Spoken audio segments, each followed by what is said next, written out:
ओम श्री गणेशाय नमः। अथ श्री विष्णुः अष्टोत्तरशतनामावलिः। ओम विष्णवे नमः। ओम लक्ष्मीपतये नमः। ओम कृष्णाय नमः। ओम वैकुंठाय नमः। ओम गरुडध्वजाय नमः। ओम परब्रह्मणे नमः। ओम जगन्नाथाय नमः। ओम वासुदेवाय नमः।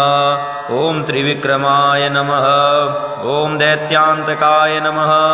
ओम मधुरिपवे नमः। ओम तार्क्ष्यवाहनाय नमः।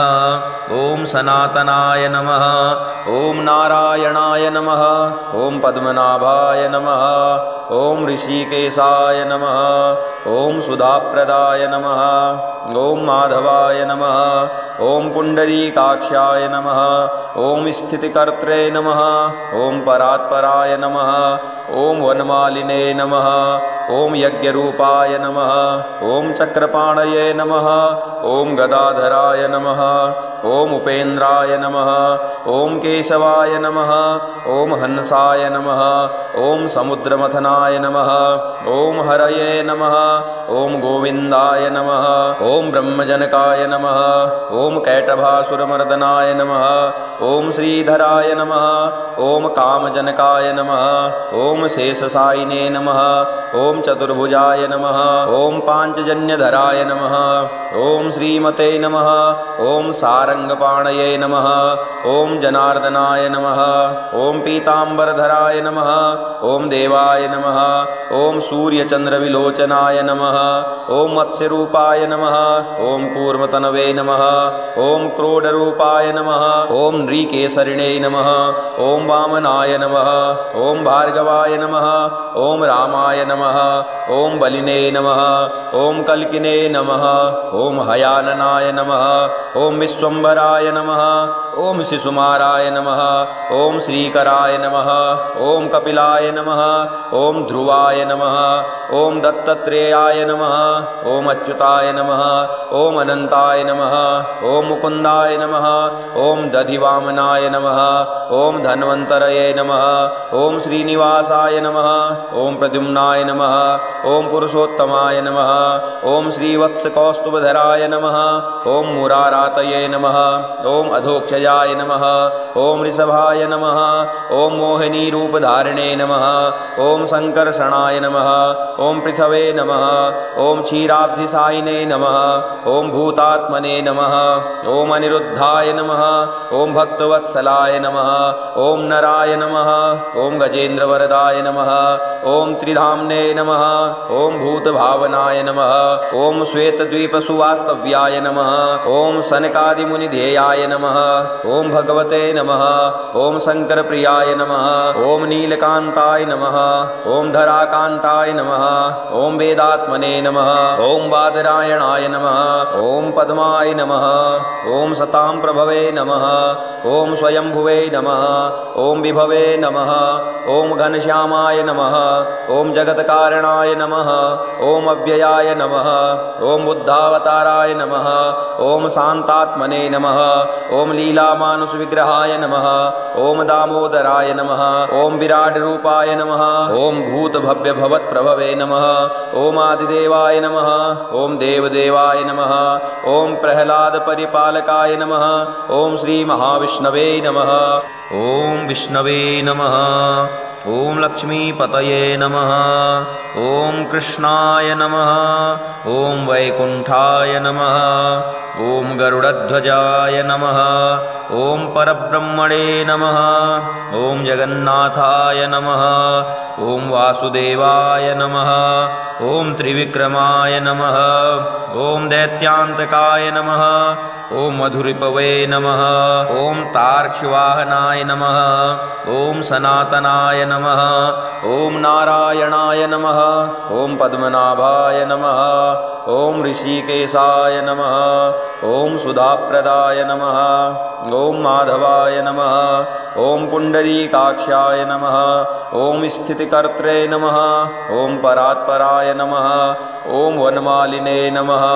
ॐ यज्ञरूपाय नमः ॐ चक्रपाणये नमः ॐ गदाधराय नमः ॐ उपेन्द्राय नमः ॐ केशवाय नमः ॐ हंसाय नमः ॐ समुद्रमथनाय नमः ॐ हरये नमः ॐ गोविन्दाय नमः ॐ ब्रह्मजनकाय नमः ॐ कैटभासुरमर्दनाय नमः ॐ श्रीधराय नमः ॐ कामजनकाय नमः ॐ शेषशायिने नमः ॐ चतुर्भुजाय नमः ॐ पाञ्चजन्यधराय नमः ॐ श्रीमते नमः ॐ सारङ्गपाणये नमः ॐ जनार्दनाय नमः ॐ पीताम्बरधराय नमः ॐ देवाय नमः ॐ सूर्यचन्द्रविलोचनाय नमः ॐ मत्स्यरूपाय नमः ॐ कूर्मतनवे नमः ॐ क्रोडरूपाय नमः ॐ नृकेसरिणे नमः ॐ वामनाय नमः ॐ भार्गवाय नमः ॐ रामाय नमः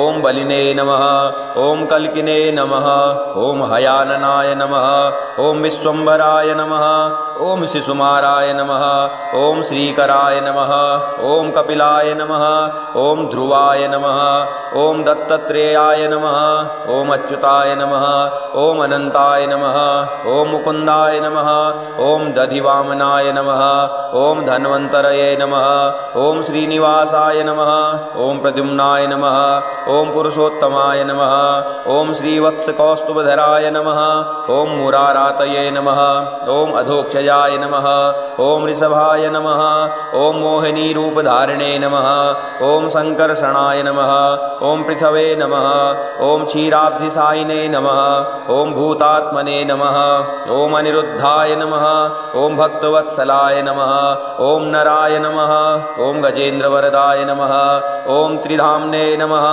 ॐ भूतभावनाय नमः ॐ श्वेतद्वीपसुवास्तव्याय नमः ॐ सनकादिमुनिधेयाय नमः ॐ भगवते नमः ॐ शङ्करप्रियाय नमः ॐ नीलकान्ताय नमः ॐ धराकान्ताय नमः ॐ वेदात्मने नमः ॐ बादरायणाय नमः ॐ पद्माय नमः ॐ सतां प्रभवे नमः ॐ स्वयंभुवे नमः ॐ विभवे नमः ॐ घनश्यामाय नमः ॐ जगत्कारणाय नमः ॐ अव्ययाय नमः ॐ बुद्धावताराय नमः ॐ शान्तात्मने नमः ॐ लीलामानुषविग्रहाय नमः ॐ दामोदराय नमः ॐ विराटरूपाय नमः ॐ भूतभव्यभवत्प्रभवे नमः ॐ आदिदेवाय नमः ॐ देवदेवाय नमः ॐ प्रह्लादपरिपालकाय नमः ॐ श्रीमहाविष्णवे नमः ॐ विष्णवे नमः ॐ लक्ष्मीपतये नमः ॐ कृष्णाय नमः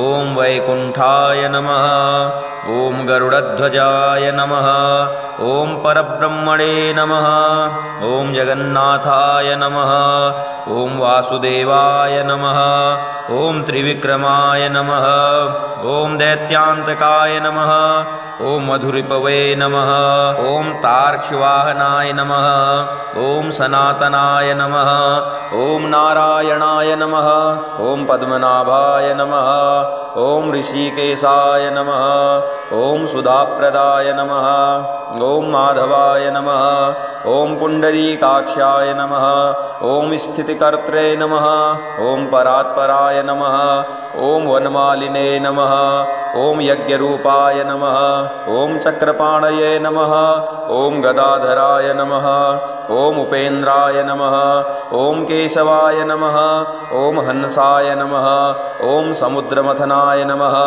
ॐ हरये नमः ॐ गोविन्दाय नमः ॐ ब्रह्मजनकाय नमः ॐ कैटभासुरमर्दनाय नमः ॐ श्रीधराय नमः ॐ कामजनकाय नमः ॐ शेषशायिने नमः ॐ चतुर्भुजाय नमः ॐ पाञ्चजन्यधराय नमः ॐ श्रीमते नमः ॐ सारङ्गपाणये नमः ॐ जनार्दनाय नमः ॐ पीताम्बरधराय नमः ॐ देवाय नमः ॐ सूर्यचन्द्रविलोचनाय नमः ॐ मत्स्यरूपाय नमः ॐ कूर्मतनवे नमः ॐ क्रोडरूपाय नमः ॐ नृकेसरिणे नमः ॐ वामनाय नमः ॐ भार्गवाय नमः ॐ रामाय नमः ॐ बलिने नमः ॐ कल्किने नमः ॐ हयाननाय नमः ॐ विश्वम्भराय नमः ॐ शिशुमाराय नमः ॐ श्रीकराय नमः ॐ कपिलाय नमः ॐ ध्रुवाय नमः